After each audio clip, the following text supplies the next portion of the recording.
Easter week on At Home with Ashley. So what we're going to do this week is we're going to decorate my stairs with these cute bunnies I found. We're also going to make a cute wreath. We're going to decorate my mantle, maybe make a tablescape. And I thought I could take you along and we could do all this decorating together for my favorite holiday.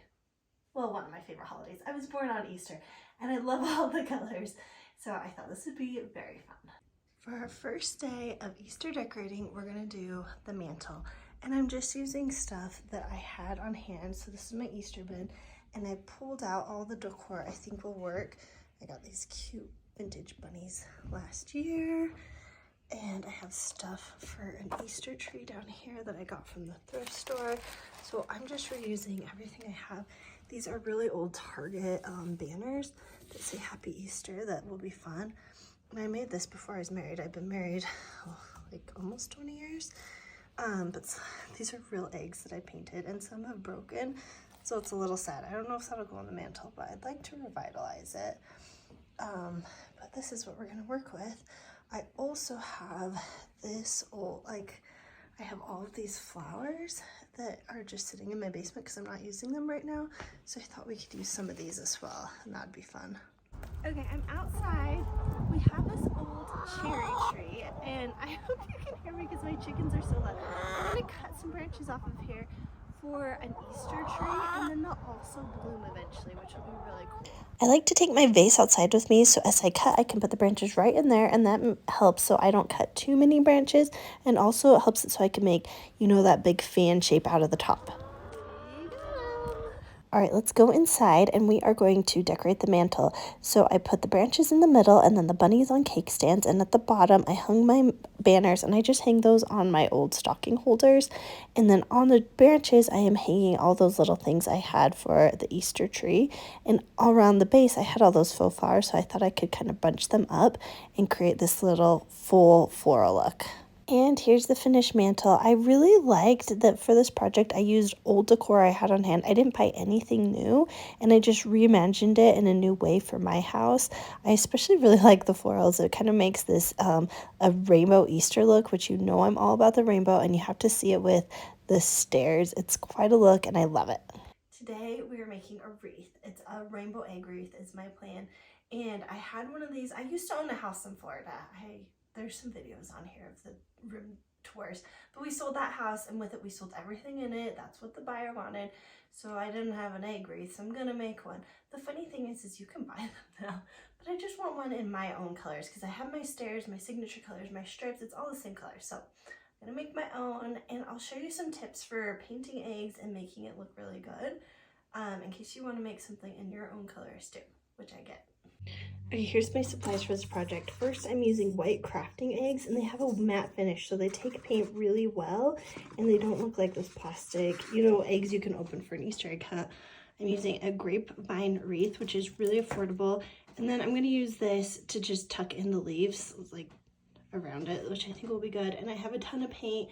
I'm going to use all my rainbow colors I already have, so that will be that, and just paintbrushes. I'm ready to get started over here. I'm using 12 paint colors, so I have 12 paintbrushes, so I don't have to wash them in between. So what I have is a bucket, and it has a wet rag in here, so when the paintbrush is wet, it's gonna go in here and I'll cover it up and it'll stay moist so that I can keep painting. For painting, what I did was I painted one side, let it dry, flipped it over, and then painted the other side. And this worked really nicely. It helped it so my fingers didn't get too dirty. And if you put wet paint on the cardboard that the eggs come in, it'll get stuck to it and it won't look as nice. So do this instead. Once all the eggs were dried, all we needed to do is hot glue them onto the wreath. And the hot glue I used worked really good, but I've also tried this in the past and the eggs have fallen off because I used kind of crappier glue. In that case, you need to push some wire through the egg and wire on, and that's honestly kind of faster, so that stays on really good. And then I tied on a grosgrain ribbon bow just to make it look pretty cute.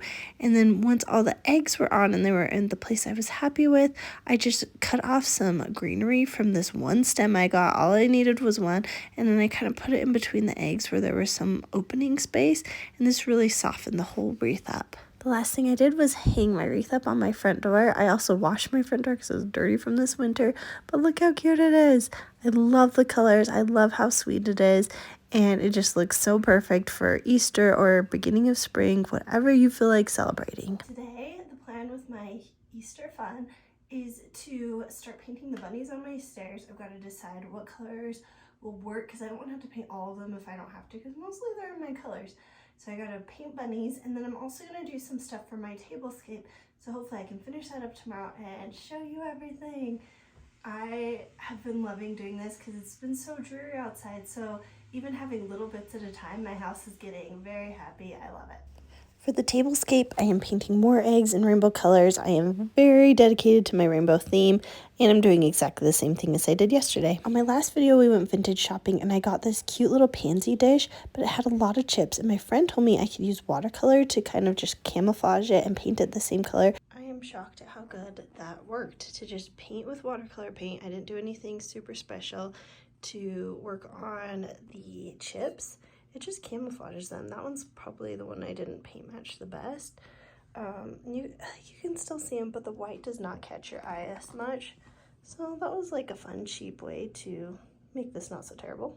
All right, I'm at my stairs. All the bunnies are out, and I've got to decide which ones to paint and which ones are fine.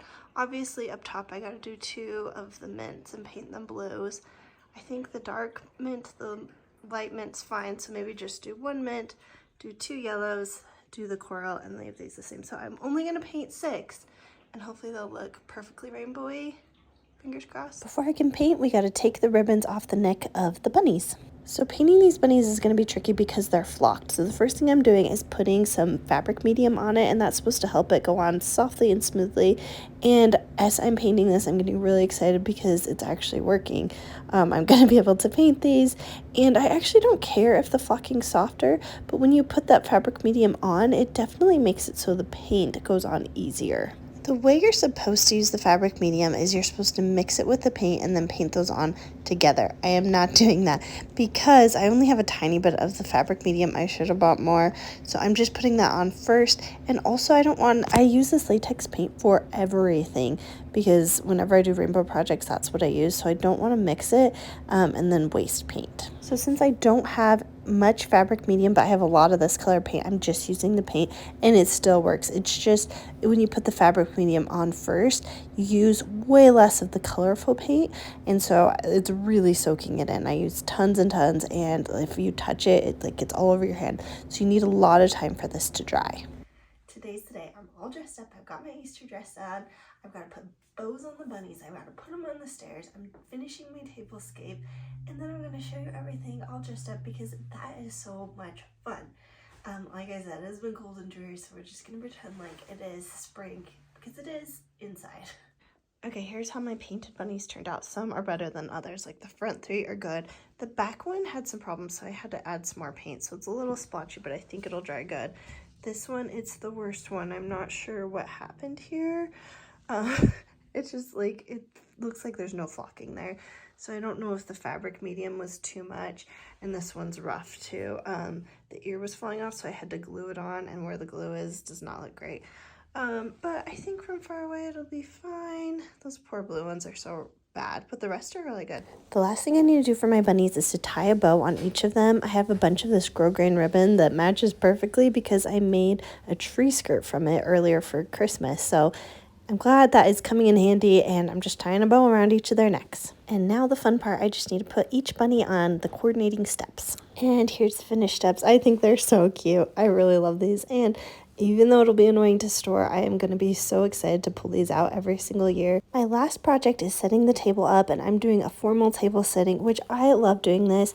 Maybe it's because I was a wedding planner for many years and I set many tables, but it just makes me so happy to see all the coordinating linens and my ideas come to life. So let me show you kind of, because this is a bad angle, let me show you a better angle of how it's looking. All right, here's the finished tablescape, and you can see the main attraction is the rainbow color eggs down the center. And if you have a small child, this is actually a great thing because these are all plastic or paper mache eggs, so you can't break them.